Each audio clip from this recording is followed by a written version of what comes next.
여러분 안녕하세요. 행운의 신 사주풍수입니다. 제가 최근 들어서 이 풍수, 바람에 대해서 계속해서 말씀드리고 있습니다.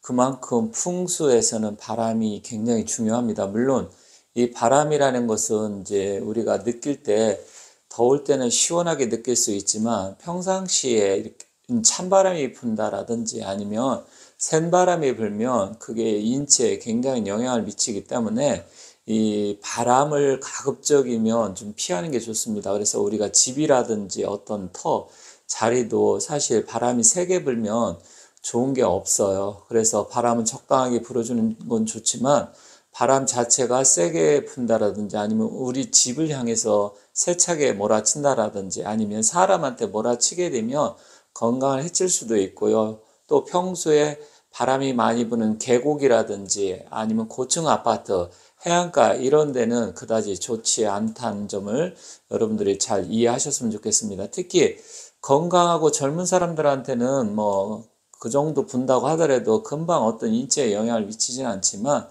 좀 나이가 60대, 70대 이제 넘어서 계속해서 그런 쪽에 사시게 되면 금방 몸이 안 좋게 됩니다. 특히 나이가 들면 면역력도 떨어지고 건강 자체가 좀 젊은 사람에 비해서는 안 좋잖아요. 그래서 좀 풍수에서는 중요한 바람을 피하는 게 우선이다. 물론 풍수 자체 이 말이 장풍 득수의 줄임말입니다. 그래서 바람은 좀 잘 포근하게 감추고 감싸 안고 그리고 물은 좋은 데를 얻는 게 이 풍수다 이렇게 볼 수 있는데 그래서 오늘은 좀 풍수에 대해서 이 풍수 보면 이제 장경이라 해서 금난경이 있는데 거기에서 어떤 자리가 좋고 바람이 왜 안 좋은지 또 바람이 불면 기는 어떻게 흩어지는지 그런 부분에서 나와 있는 게 있습니다. 그래서 오늘 이 바람에 대해서 추가적으로 말씀드리도록 하겠습니다. 그래서 앞으로는 이 풍수의 의미가 바람과 물의 관계성인데 이 바람이 인체에 미치는 안 좋은 영향 위주로 해서 말씀드릴게요. 바람은 좋은 것보다는 안 좋은 게 훨씬 더 많아요. 그렇기 때문에 말씀드리는 겁니다. 그런데 이제 금난경, 장경에 보면 바람은 어떻게 해야 되냐? 기라는 게 있는데 모든 것은 다 기가 있습니다. 그래서 사실 역학은 이 기가 생기가 있느냐 이런 것을 보는 거예요. 특히 풍수에서는 생기, 왕기 그래서 기운이 왕하고 생기를 타야만이 좋습니다. 그런데 풍수에서는 이 바람이 안 좋다 그랬잖아요. 그래서 이 기라는 것은 기승, 바람을 타면 기승풍. 그러니까 기는 바람을 타면 즉산, 흩어진다. 그래서 바람이 제일 안 좋다. 그러면 바람이 탄다는 것은 어떻게 느끼는 거냐?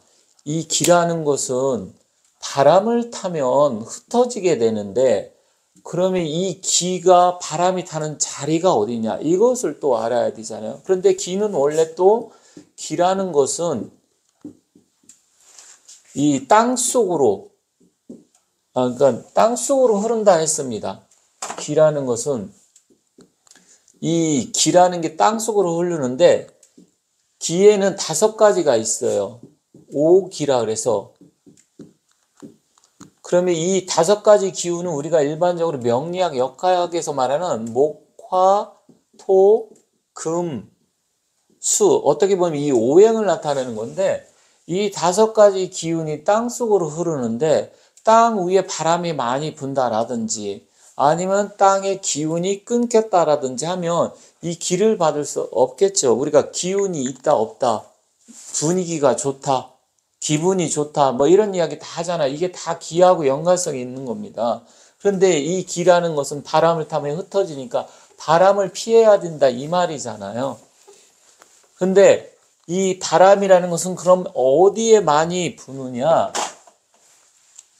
일단은 다른 영상에서도 말씀드렸지만 언덕이라든지 아니면 고층이라든지 산, 능선 이런데 해안가 그리고 집도 이제 필로티 구조 같은 데 있잖아요. 이런 필루티 구조, 이런 데가 바람이 다 많이 부는데요. 그래서 이런 데 같은 경우는 감싸는 데가 없잖아요.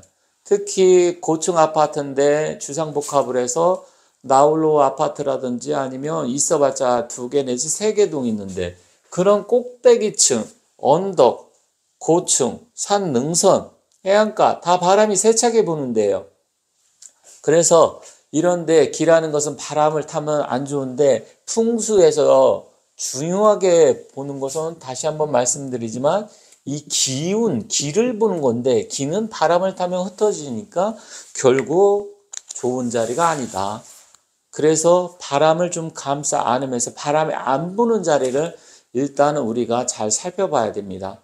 그런데 아무리 풍경이 좋다고 하더라도 바닷가 절벽 위 아니면 바위들이 많은데 이런데 아무리 우리가 인테리어를 잘 해놓고 집을 잘 꾸며놔도 결국 이 바람 때문에 좋지가 않은 거예요. 또 현재 이제 도시 같은 경우는 어떻게 됩니까? 빌딩풍이라 해서 빌딩들이 높으면 그 사이로 막 바람이 세차게 불잖아요. 그러면 이런 자리들도 또 피해야 되는 거고요.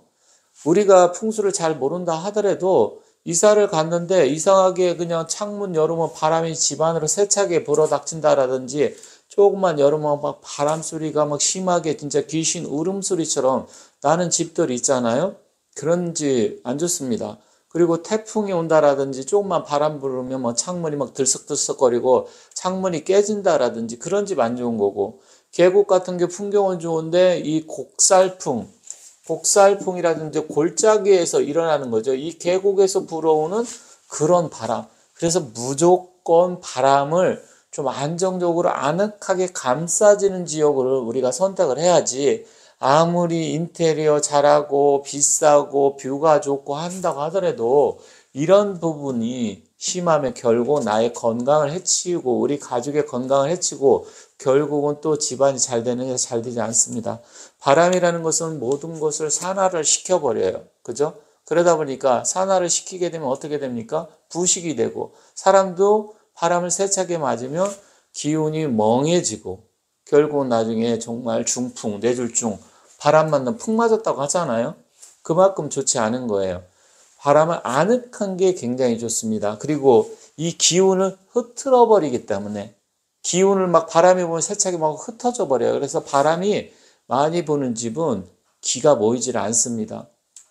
그리고 사실은 오기호지중 그러니까 기운이라는 것은 5가지 기운은 땅속으로 흐르는데 위에서 바람이 세차게 불면 아무리 지중으로 기가 흐른다고 하더라도 좋지 않습니다. 그래서 여러분들께서 혹시 이사를 가고 어디를 선택을 했는데 이상하게 바람이 많이 부는 느낌이 난다라든지 아니면 사무실 회사를 차리는데 이상하게 골목바람이 세차다라든지 뭐 그런 거는 풍수를 몰라도 느낄 수가 있잖아요.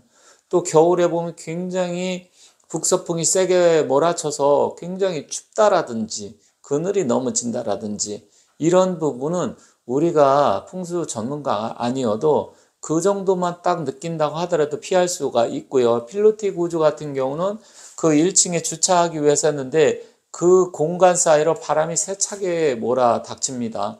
그래서 그런 부분을 여러분께서 좀 아신다고 하면 아, 바람은 좀 이래서 피해야 되는구나. 잘 알 수 있습니다. 물론 이제 풍수에서는 장풍은 차지고 득수가 위상이라고 했습니다. 이 바람을 막는 것도 중요하지만 그것보다는 물을 얻는 게 더 중요하다 했습니다. 물이라는 것은 수간 재물이라고 해서 산이 좋으면 인물이 나지만 물이 좋으면 재물이 모인다고 했습니다. 그래서 물을 우선으로 보긴 하지만 결국 물도 중요하지만 바람을 좀 감싸는 지역이 중요하다. 그래서 다음에는 이제 물에 관계된 것을 주로 이제 말씀드릴 건데 지금까지는 이제 바람에 대해서 바람이 왜 안 좋은지 그리고 어느 집을 좀 피해야 되는지 전문적으로 좀 말씀드리기가 좀 뭐한 부분은 제가 그냥 풀어서 말씀드렸지만 한자를 또 많이 쓴 이유는 한자를 알게 되면 그 뜻을 이해하기가 좀 편하기 때문에 제가 좀 한자를 좀 썼고요. 물론 뭐 어려운 한자는 아닙니다만 그래서 여러분들께서 이러한 부분을 좀 잘 기억하고 계신다고 하면 앞으로 좀 살아가시는데 좋은 집을 선택하는 것도 중요하지만 나쁜 집을 피하는 게 우선이기 때문에 그러한 측면으로 좀 도움이 되지 않을까 해서 말씀드렸고요. 어쨌든 앞으로 좀 추가적으로 해서 이해하기 쉽도록 제가 여러 가지 또 말씀드리겠습니다. 다음에는 이제 물과 관계된 풍수의 풍에 대해서 어느 정도 말씀드렸으니까 이제는 풍수의 수에 관계된 그런 부분을 말씀드리도록 하겠습니다. 감사합니다.